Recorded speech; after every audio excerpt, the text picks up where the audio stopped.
Só a graça. Bom, nosso estudo no Evangelho de João, vamos agora falar sobre entrevistas que só tem no Evangelho de João, tá bem? Você vê quantas coisas os evangelistas escreveram, os três, né? Mateus, Marcos e Lucas escreveram, e o que não escreveram, aí chega João e escreve. Jesus, ele não é o ganhador de almas no Evangelho de João. Vocês já perceberam isso? Que no Evangelho de João ele não é ganhador de almas. As pessoas vêm, ele faz o milagre, mas as pessoas não acreditam. Eu 3. Pulou 3. Pulei 3? É 3. Acho que é proposital. Eu tô vendo que o meu não tá batendo, eu fiz errado. Então, o meu tá batendo aqui. São 7. Tá certo, são 7 entrevistas. Jesus, ele tem, no Evangelho de João, Jesus é homem a homem, mulher a mulher. Não é que ele não ganha almas, é que o principal não é mostrar ele arrastando as multidões. O principal é mostrar ele conversando no particular com as pessoas. Ele é a luz. Aonde que está a chave? Está aqui, ó, João capítulo 1. Abram comigo aí.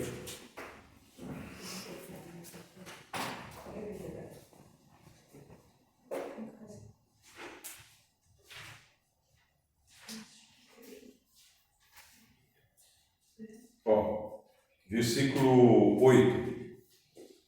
Ele não era a luz, João, né? João Batista. Ele não era a luz, mas veio para que testificasse da luz, a saber, a verdadeira luz que, vinda ao mundo, ilumina a todo homem. Como que está na Bíblia de vocês?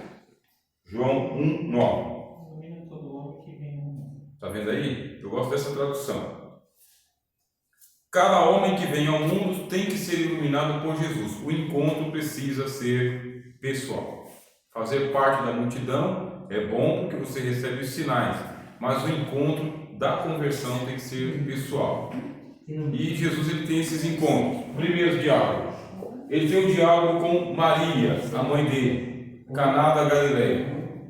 Uma festa de casamento. Ele e os discípulos dele foram convidados. A mãe de Jesus foi convidada também. Os estudiosos que realmente vivem só para estudar afirmam de que era uma família abastada, uma família rica. Jesus, ele foi convidado como sendo um convidado de honra. A mãe de Jesus, convidada de honra. Ali acontece o quê? Ali acontece o Calvário. O que acontece no Calvário acontece em Caná da Galileia. Por isso que o Evangelho de João é assim, para trás e para frente e para trás. Só que lá no Calvário é o fato histórico. Aqui em Caná é o teológico. O que faz o Senhor Jesus? Ele transforma água em vinho. João capítulo 6. Meu sangue, minha carne é verdadeiramente comida. Meu sangue é verdadeiramente bebida. Em verdade vos digo que se não comerdes a minha carne e não beberdes o meu sangue, não tem parte comigo. É a primeira vez que Jesus fala. No dia da ceia, o Senhor Jesus faz o quê? Pega uma bacia com água. Só o Evangelho de João fala isso, os outros não falam. Do lava-pés. Jesus pega uma bacia com água e ele vai lavando os pés aos discípulos. Chega no pé do discípulo de Pedro. Aí o Pedro disse: jamais lavarás os meus pés. Se eu não te lavar o pé, não tem parte comigo. Minha carne é verdadeiramente comida, meu sangue é verdadeiramente bebida. Se não comerdes a minha carne e não beberdes o meu sangue, não tem parte comigo. Se eu não te lavar o pé, não tem parte comigo. Você vê a água necessitando. Aquele que é nascido da carne é carne, aquele que é nascido do Espírito é Espírito. Por isso eu vos digo, tem que nascer de novo, da água e do Espírito. A água está presente também. Aquele que crer em mim, como dizem as Escrituras, rios de água viva fluirão do seu ventre. Isso falando a respeito do Espírito Santo. O que significa transformar a água em vinho? O que pode significar transformar a água em vinho? Água é símbolo do quê? No contexto que eu acabei de citar para vocês. Limpeza, né? Estão fora. Estão fora não. Espírito Santo. Aquele que crê em mim, como dizem as Escrituras, rios de água viva fluirão do seu ventre. O Espírito, a carne para nada aproveita. Evangelho de João. Vocês vão ter que ler o Evangelho de João. Estou colocando bastante sal na água. Para vocês. Vou ter que beber água doce. É para ficar bem salgada mesmo. Não tem que ler o Evangelho de João. Jesus diz assim: a carne para nada aproveita. Mas ele não acabou de dizer que se não comerdes a minha carne e não beberdes o meu sangue, não tem parte em mim? E ele acaba de dizer: a carne para nada aproveita. Evangelho de João capítulo 6. Aí ele explica: as palavras que vos digo são espírito e vida. Se não comerdes a minha carne e não beberdes o meu sangue, não tendes parte em mim. Minha carne é verdadeiramente comida, meu sangue é verdadeiramente bebida. É o que faz o Senhor Jesus agora. Ele está em Caná da Galileia. Chega lá em Caná, ele faz o primeiro sinal. Qual que é o primeiro sinal? Água em vinho. O que é água em vinho? O que é o vinho? De acordo com o símbolo. O que é o vinho? É o sangue. Já sabemos que ali ele transformou água em sangue. O que é a água? O Espírito. Em algum momento Jesus ele era Espírito? Sim. Onde está? João capítulo 1, versículo 18. É isso?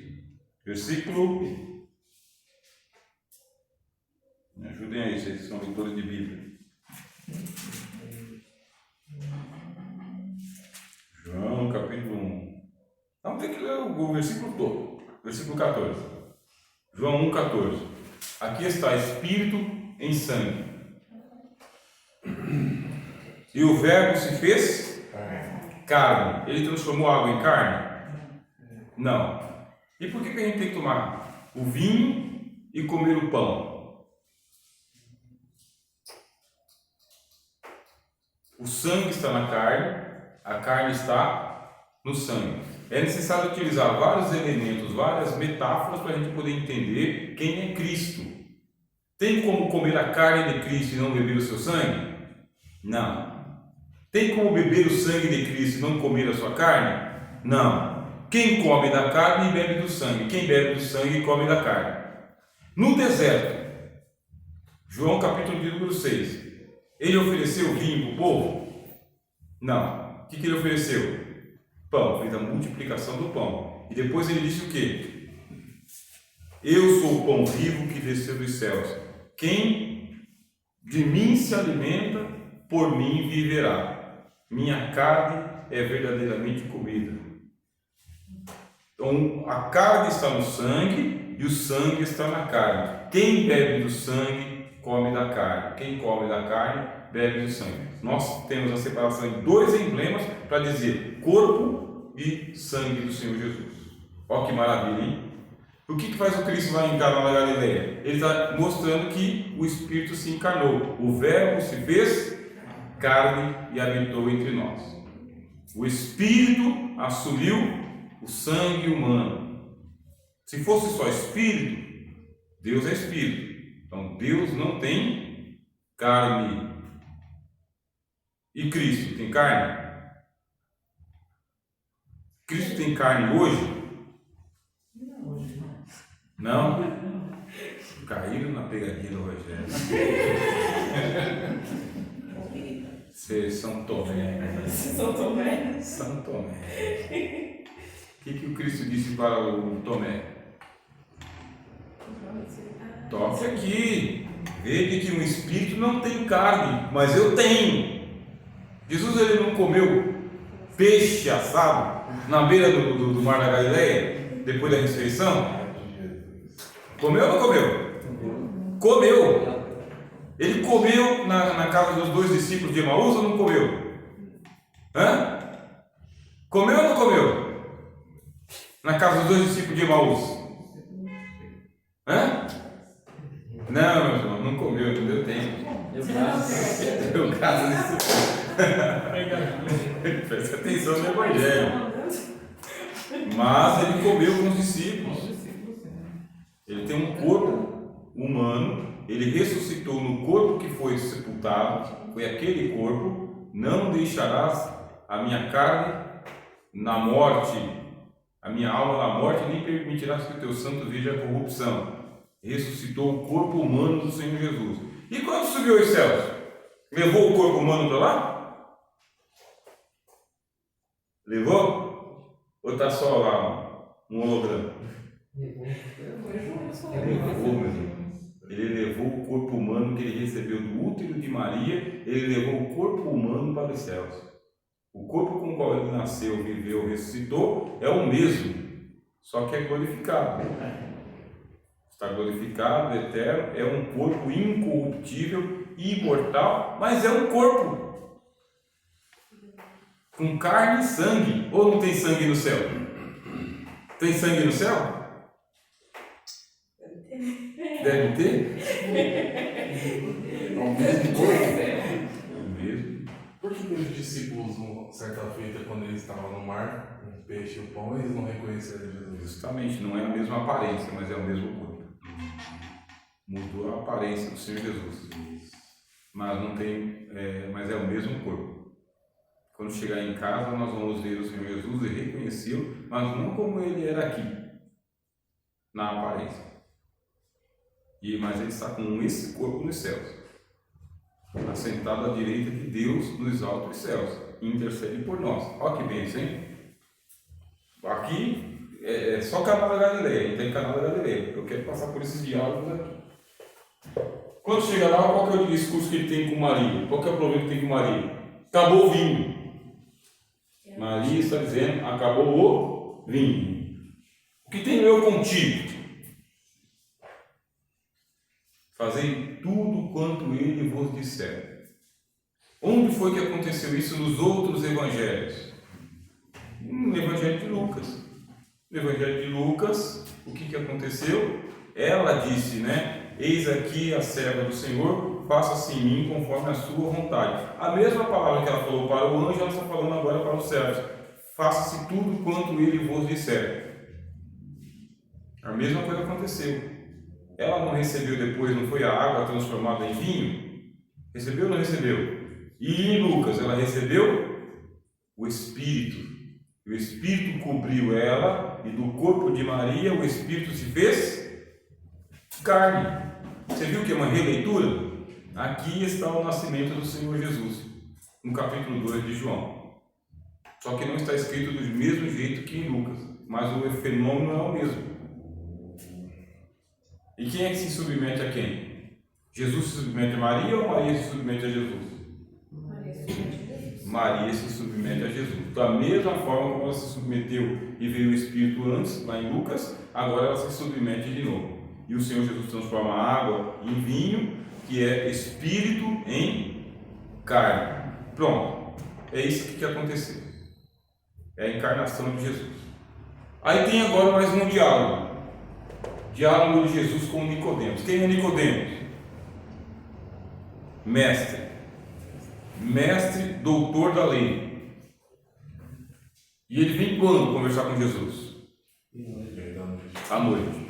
Ele representa o quê? A lei. Então a lei, A lei está em trevas. A lei está em trevas. A lei, ela vem conversar com o Evangelho. Então a lei, que é representada por Nicodemos, ele está falando em nome de Moisés, ele assume a cadeira de Moisés e ele vem conversar com o Verbo. A luz resplandece nas trevas, mas as trevas não a compreenderam. Vocês já leram isso aí no Evangelho? Está no Evangelho de João. A luz resplandece nas trevas, mas as trevas não a compreenderam. Nicodemos compreendeu Jesus? Nicodemos compreendeu Jesus? Não. Não. Jesus disse: tu és mestre em Israel e não sabes estas coisas? Jesus está dizendo: a lei não sabe. A lei foi dada por Moisés. A graça e a verdade vieram por Jesus Cristo. A lei não sabe, meus irmãos. O Antigo Testamento é sombra daquilo que havia de vir, disse o apóstolo Paulo.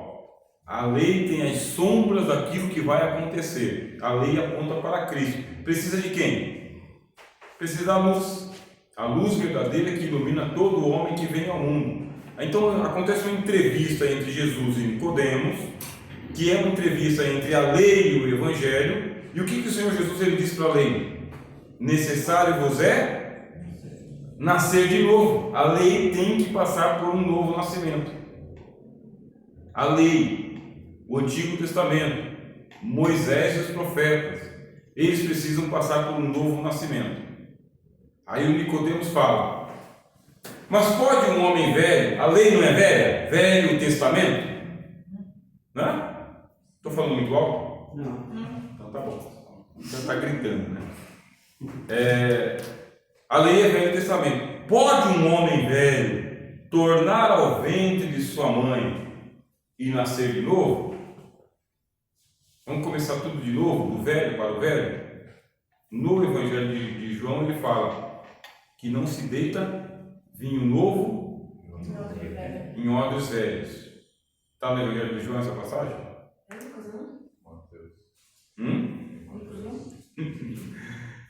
Está vendo como são as coisas? Aí, de acordo com o Evangelho de João, não se pega um pano novo e se remenda um pano velho. Está no Evangelho de João? Como faz? Como que faz? Faz igual o irmão, fala: não, está em Mateus, que eu vou te mostrar. Olha, procurando na Bíblia. Se não, tudo que reluz é ouro. Você acredita nisso? Não, né? É a noite das pegadinhas. Noite das pegadinhas, né? Vamos ter que ler Bíblia mesmo. Então, o Velho Testamento ele precisa passar por um novo nascimento. Então, quando ele precisa passar por um novo nascimento, Cristo explica: o que é nascido da carne é carne, o que é nascido do Espírito é Espírito. Achou a passagem? Não está lá em João? Ô, irmão, você está desconfiando de mim que sou doutor da lei? Porque cuidar de nela a vida eterna, tá vendo? É assim que se faz teologia, meus irmãos. Espera aí, professor, isso aqui é Mateus. Bem. Vamos lá, vamos ver se vocês interpretam com facilidade. O que é nascido da carne é carne, o que é nascido do Espírito é Espírito. Por isso eu vos disse: importa-vos nascer de novo. O que é velho? O que é carne? A carne representa o quê?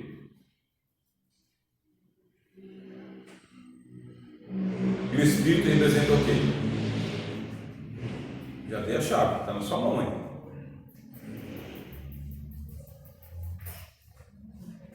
O que é nascido da carne é carne. O que é nascido do Espírito é Espírito. A carne representa o quê? O Velho Testamento. O que é nascido do Velho Testamento fica no Velho Testamento. O que é nascido do Espírito é nascido do Novo Testamento, vem para o Novo Testamento. O vinho novo se coloca em odres novos. Esta mensagem aqui é a mensagem do Novo Testamento. Jesus está fazendo o quê? Está convertendo o Antigo Testamento ao Novo Testamento. Nicodemos a Cristo, Moisés a Cristo. Quando que era a ocasião? Era de noite.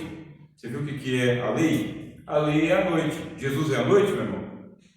Ele é a luz verdadeira que ilumina todo o homem que vem ao mundo.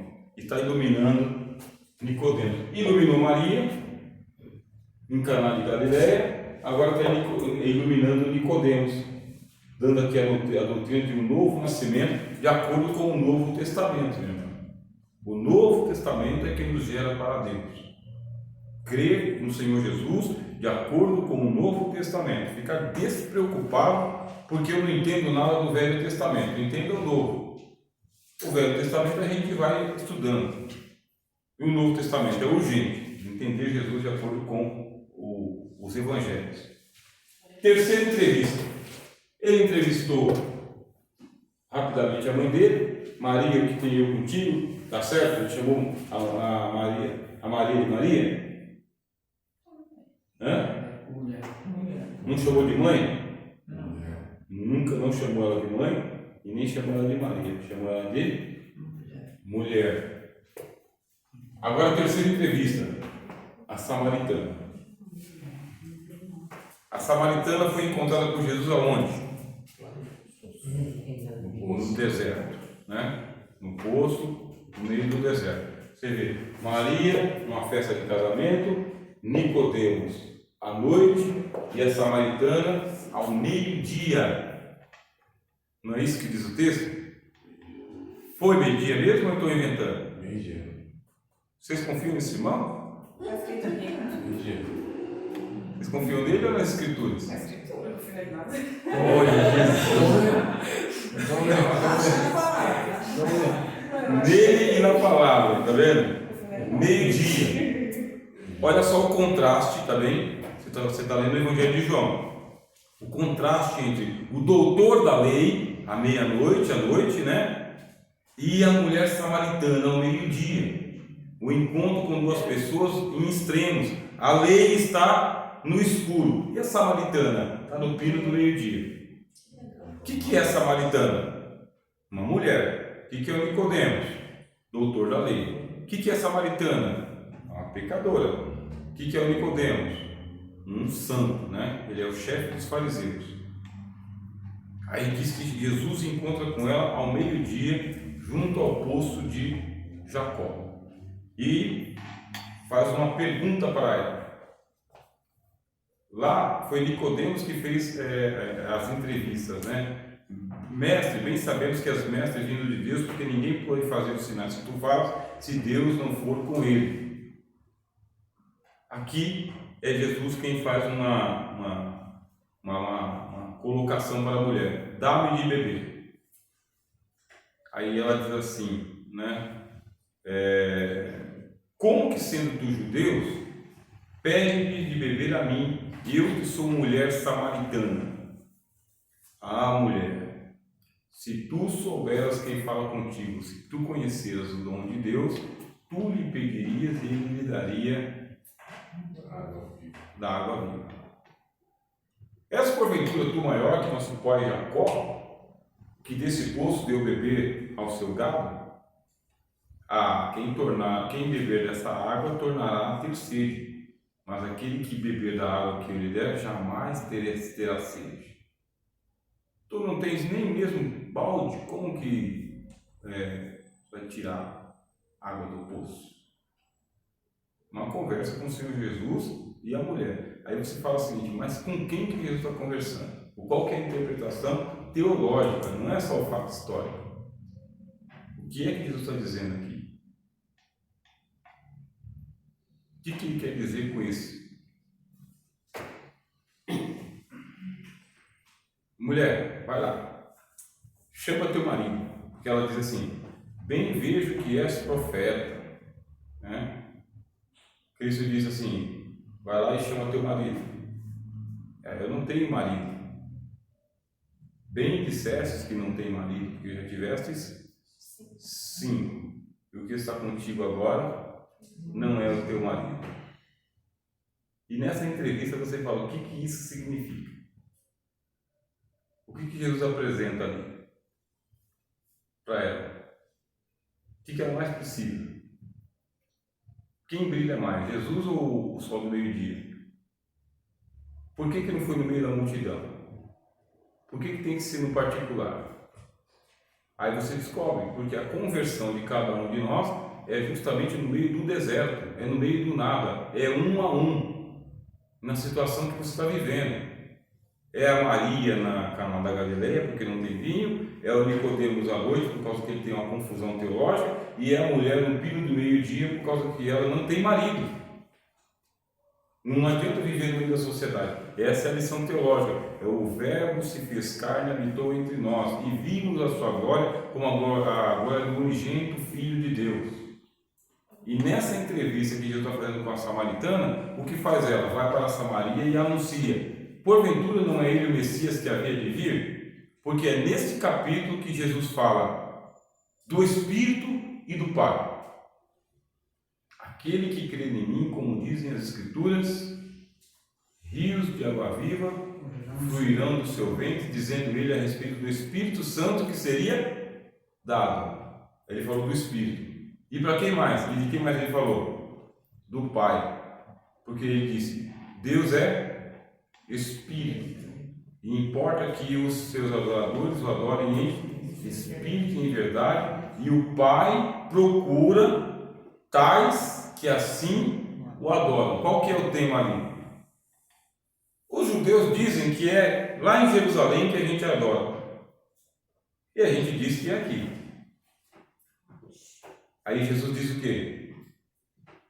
Chegou a hora que nem aqui neste monte e nem em Jerusalém adorareis o Pai. Chegou a hora que nem neste monte, nem em Jerusalém adorareis o Pai. Porque Deus é Espírito. E importa que os seus adoradores o adorem em Espírito e em verdade. E o Pai, olha só a chave, o Pai procura os tais que assim o adoram. Eu e o Pai somos um. Quem que é maior? Jesus ou o templo? Jesus é o templo. É maior. Jesus e o Pai são um? Sim. O que ele está fazendo no deserto no meio-dia? Procurando a verdadeira adoradora. Aquela mulher samaritana era a verdadeira adoradora e o Pai estava procurando ela. E o Pai encontrou, porque a preocupação dela era adorar a Deus em espírito e em verdade. Ela adorou a Jesus? Adorou. Como foi que ela adorou? Veja que as profetas foi lá e anunciou para todo mundo: porventura não é esse o Cristo? Então esta lição aqui é a lição sobre o Pai, o Filho e o Espírito Santo, que encontra cada um de nós na solidão da vida, que encontra cada um de nós no meio do deserto e que nos ilumina além do próprio meio-dia, além do sol. Ele é a luz verdadeira que ilumina todo o homem que vem ao mundo. Boa? Quem mais que ele vai entrevistar agora? O paralítico. Que hora que é, por favor? 9:28. Quando chega no capítulo 5, Cristo vai para o alpendre de tanque de Betesda, né? Ele vai para o tanque de Betesda. Chegando lá, ele passa pela porta do gado e encontra um homem que estava enfermo há mais de 38 anos. Enfermo há mais de 38 anos. Aí ele tem uma entrevista com todo mundo. Manda todo mundo parar e prestar atenção nele, por causa que, afinal de contas, né, Jesus é um grande milagreiro. Está aqui para curar todo mundo. É isso que acontece? Também não. Chega o Senhor Jesus, do mesmo jeito que ele chegou solitário, para se revelar a Maria, a Nicodemos e para a Samaritana. Ele se revela unicamente para um homem, que nós chamamos ele de paralítico, embora a Bíblia não diga que ele era paralítico. Você pode ler no texto, diz que ele estava enfermo e que ele tinha uma marca, mas não diz que ele era paralítico há 38 anos. E nós aqui entendemos isso aí, que ele era paralítico, mas o texto por si não diz que o homem era paralítico. O que a gente sabe é que ele era enfermo. Havia uma enfermidade que ele tinha ali que realmente acamava ele. Ele trazia até a maca para poder esperar o movimento das águas, porquanto um anjo descia de vez em quando e movimentava as águas, e quem parecesse primeiro era curado. Aqui, vamos lá. Jesus cura o paralítico, para mostrar que Jesus é maior do que o quê?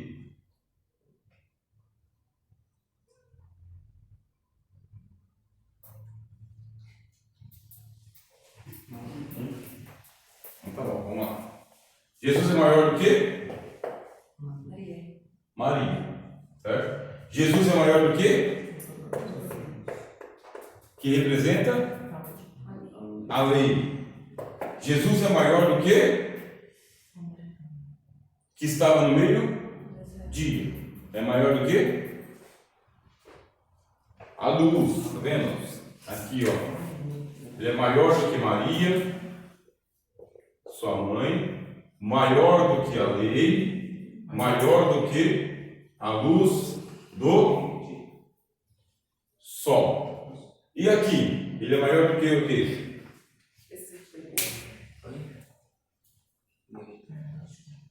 Ele é maior do que os anjos. Porquanto de vez em quando um anjo chegava e balançava as águas. Você vê que Jesus ele é maior, tá vendo? A chave do Evangelho de João é o quê? Aquele que está entre vós é maior do que eu, ele tem a primazia, ele é antes de mim. Se eu me abaixar, eu não sou digno de desatar as suas sandálias. Jesus é maior do que todos. Então é mostrar que ele supera a todos. Ele vai superando a todos. Você pega essa chave chamada chave hermenêutica e sempre você vai perceber que Jesus é comparado com alguém, e quando ele é comparado com alguém, ele é maior do que esse alguém. Olha, Abraão viu o meu dia, mas eu sou antes de Abraão. Não tem nem 50 anos e você viu Abraão? Antes que Abraão existisse, eu sou. Jesus é maior do que Abraão. Ah, o nosso pai Jacó, eis aqui quem é maior do que Jacó. Você é maior que nosso pai Jacó? Maior do que nosso pai Jacó.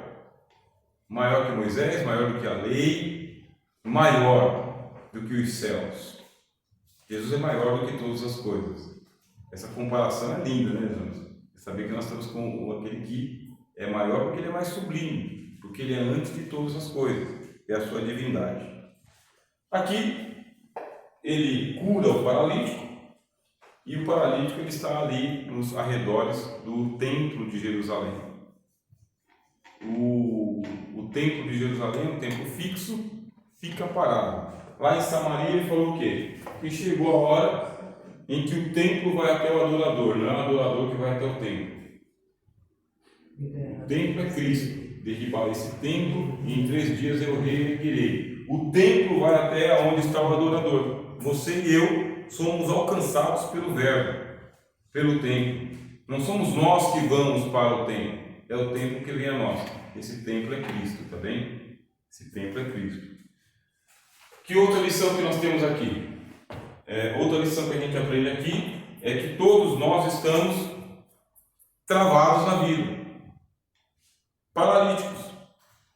Todos nós estamos como Maria. Acabou o vinho?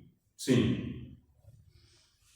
Quem bebeu meu sangue não tem parte comigo. Todos nós estamos na noite igual Nicodemos? Sim, todos nós estamos na noite igual Nicodemos. Todos nós estamos no deserto igual a samaritana? Todo mundo está no deserto igual a samaritana. Todo mundo está paralítico igual o homem do Betesda lá? Todo mundo. Essa é a condição de cada um de nós. O Evangelho de João você pode pregar ele de capa a capa, que todo o Evangelho de João você está nele. Tem tudo a ver com você. O tempo todo o Evangelho pode ser pregado com todo. Senhor, abre e fala comigo. Abre o Evangelho de João e lê. O que cair é seu. O que cair é seu. Quer essa não? Quer não. Bom, ele tem uma entrevista com um paralítico. Aí depois que ele curou o paralítico, ele disse: pega a tua maca e vai para a tua casa. Não fica aqui não. Ao invés de ele pegar e mandar o paralítico se tornar um religioso, ele fala: pega a tua cama e vai para a tua casa. Depois ele encontra o homem e diz assim: já estás são, vai e não peques mais, para que não te suceda coisa pior. Cordeiro de Deus que tira o pecado do mundo. Quando diz que ele tira o pecado do mundo, ele tira como, irmã Rita? Tira o pecado do mundo. Eis o Cordeiro de Deus que tira o pecado do mundo. Como que Jesus tira o pecado do mundo? Homem a homem, tá? É assim que ele tira. Ele tira o pecado das pessoas. De forma individual. No indivíduo, no pessoal, no coletivo não. Não é do mundo todo, vem aqui no automático, tá limpo. Não. Ele tem uma entrevista com uma Maria, ela bebe do vinho dele. Com Nicodemos, novo nascimento. Com a samaritana, bebe da água que eu lhe dou. Do paralítico, vai, não peques mais. Ele tira o pecado de cada um de nós na conversa. Com relação a essas aprendizado da Escritura seria essa aproximação com Jesus, esses questionamentos que nós temos. Esses Essas dúvidas. esses questionamentos a gente vai diretamente para Jesus, é isso. E o Senhor Jesus, ele vem a nós. Você faz a pergunta, ou o questionamento, ou a oração, e ele vem até você. Então, nessa conversa entre você e Jesus, o pecado é tirado. Você vê que não tem ali o sacrifício ainda. Por quê que não tem o sacrifício? Porque Jesus é o sacrifício. Jesus é o sacrifício. O Verbo se fez carne e habitou entre nós. A cruz consumado está o sacrifício dele. Mas o próprio nascimento dele faz parte do seu sacrifício, sacro ofício, serviço sagrado. Jesus precisava morrer na cruz para perdoar pecados? Para que saibas que o Filho do Homem tem na terra poder para perdoar pecados, disse ao paralítico: pega a tua cama e vai para a tua casa. Por isso que os milagres não convertem. Os milagres não têm essa força. Não tem. O milagre é um paliativo, ele é um sinal. Então o que converte é essa conversa com Jesus. Essa é Jesus falando conosco. Jesus falando comigo me converte. Como que ele fala comigo? Pelo Espírito Santo, pelas Escrituras, pelos testemunhos da igreja. Então ele vai falando conosco. Aí a gente crê. Nesse momento, Jesus está falando conosco, em forma de aula. Jesus, ele é um mestre, né? Jesus, ele é o pedagogo, ele é o nosso ensinador. Está falando conosco, tirando o nosso pecado também. Depois de uma conversa com Jesus, não tem mais pecado. Tirando o pecado do mundo. Você já pode ir, você já está bom, está santo, está curado, vai para casa. Outra conversa com os irmãos. Chega uma festa, os irmãos de Jesus chegam e falam para ele o quê? Escuta, se você quiser ser famoso, não fica aqui não. Vai lá para o templo, vai mostrar os sinais que você está fazendo, que estão falando que você está fazendo, vai fazer lá no templo. Aí Cristo tem uma conversa com eles e diz: o meu tempo não chegou ainda. A mesma palavra que ele deu para a mãe dele, ele deu para os irmãos. O meu tempo não chegou ainda. O vosso tempo sempre está pronto. E nessa conversa Jesus fala: o mundo não vos pode aborrecer, mas a mim me aborrece, porque eu testifico que as suas obras são más. Mas a vocês o mundo não aborrece. Aquele que é de Deus vem para a luz, para que as suas obras sejam vistas. Aquele que é das trevas fica nas trevas, para que seus pecados não se manifestem. Vocês podem ir, o vosso tempo sempre está próximo, sempre está pronto, né?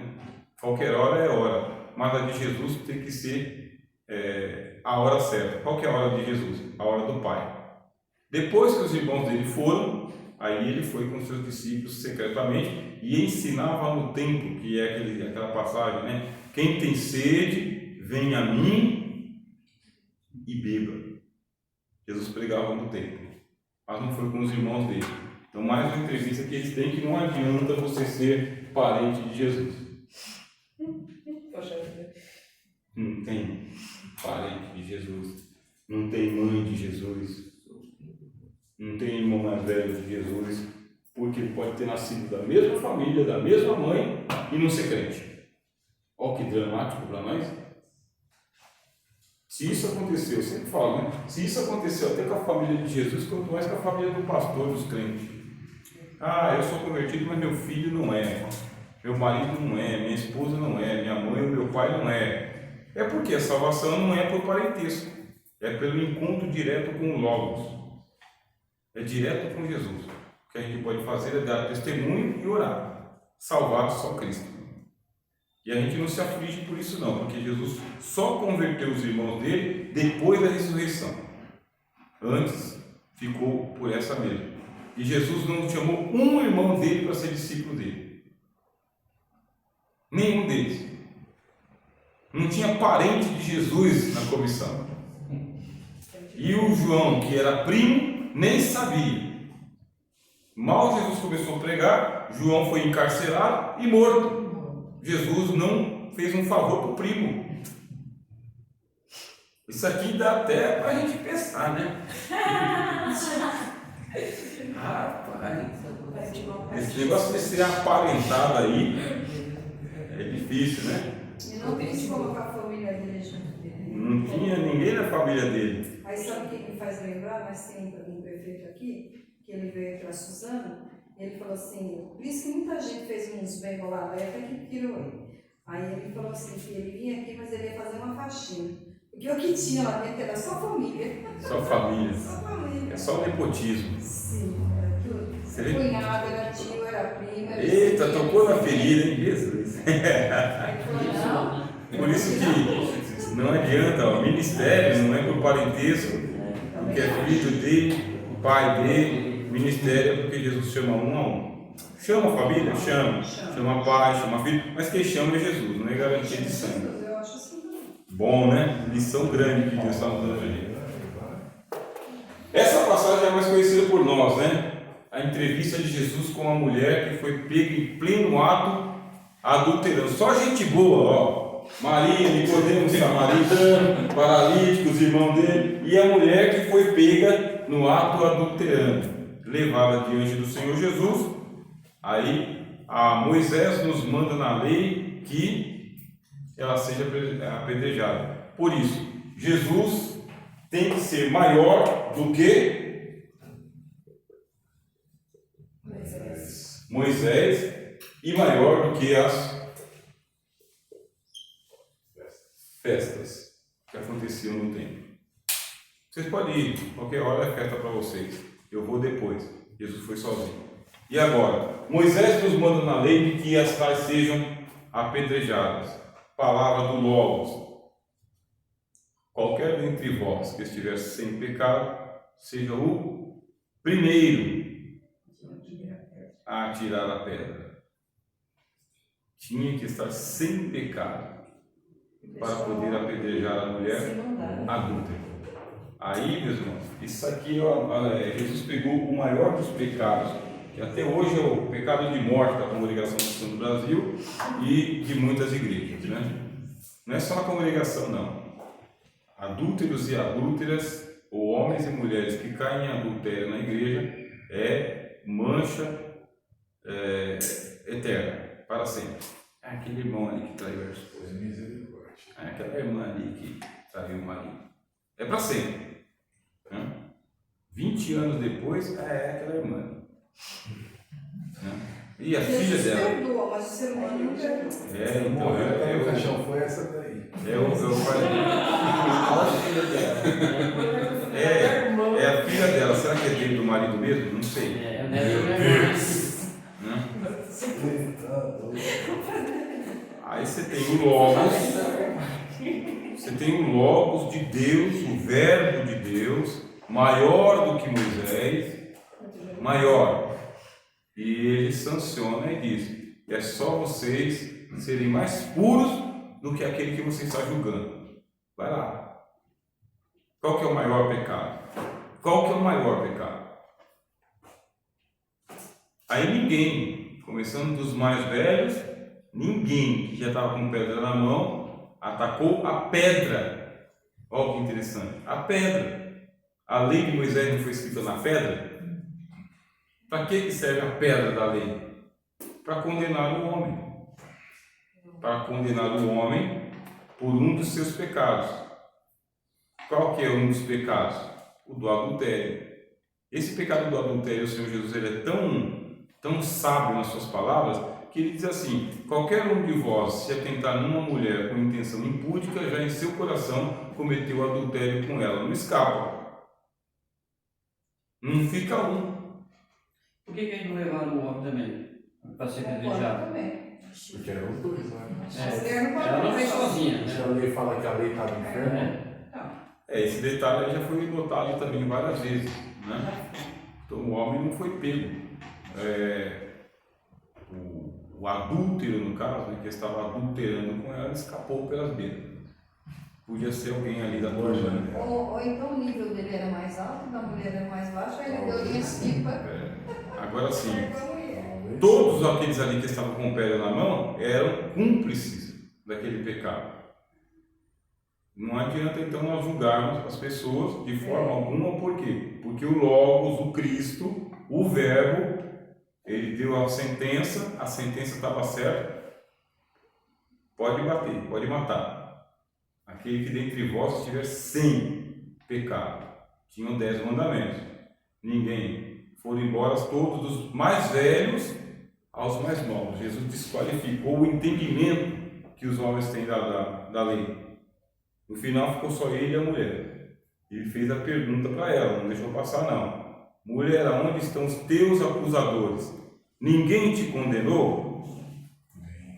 Porque ela também não negou que ela estava em pleno ato adulterando. Não, Senhor, ninguém me condenou. Nem eu tampouco te condeno. Mas ali tinha um adultério.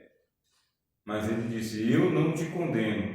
Vai e não peques mais. O mesmo que ele disse para o doente. O mesmo que ele disse para o doente, ele disse para a pecadora. Jesus podia ter dito isso aqui para ele. Agora a restauração. Vai e não peques mais para que não te suceda coisa pior. E ele disse o mesmo que disse para o paralítico, disse para a adúltera. Aí você precisa agora me responder por que ele fez isso. Ficar doente é pecado?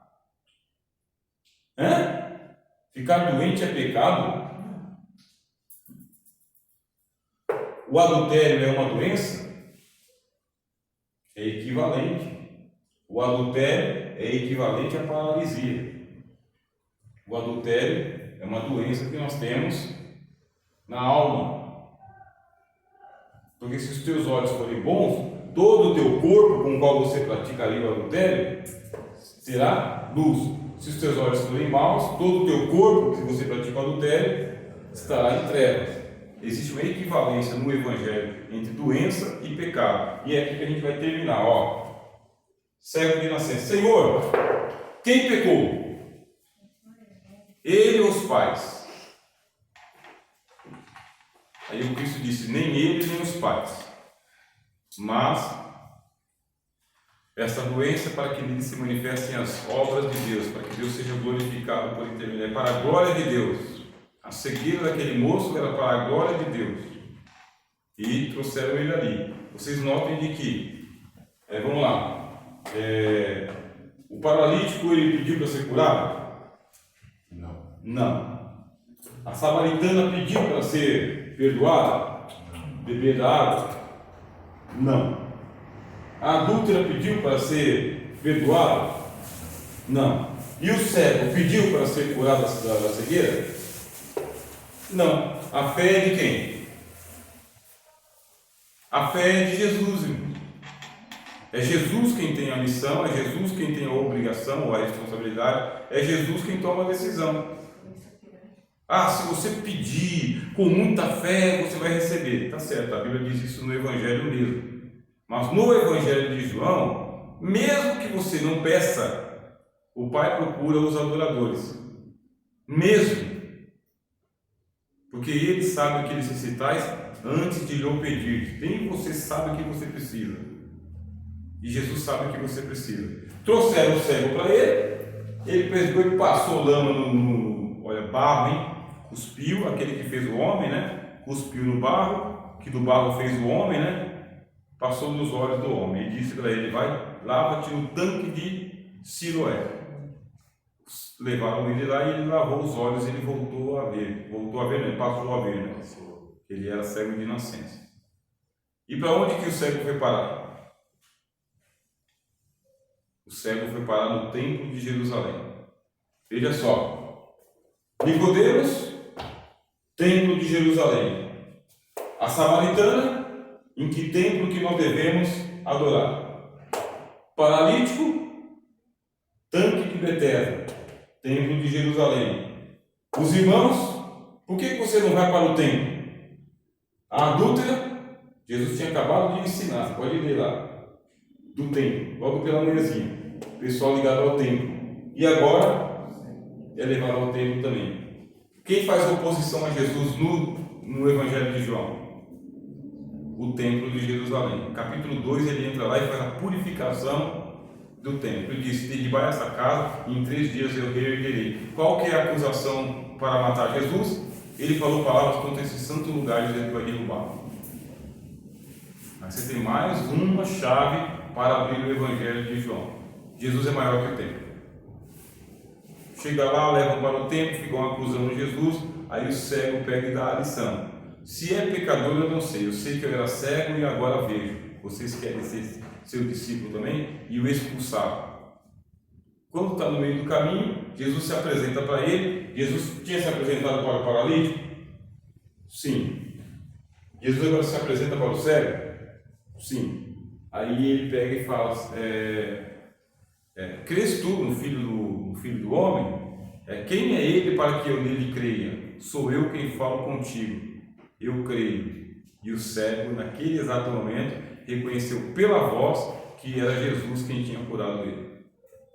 Então nós seguimos uma voz, irmãos. A gente não vê, mas a gente segue uma voz, a voz do Espírito.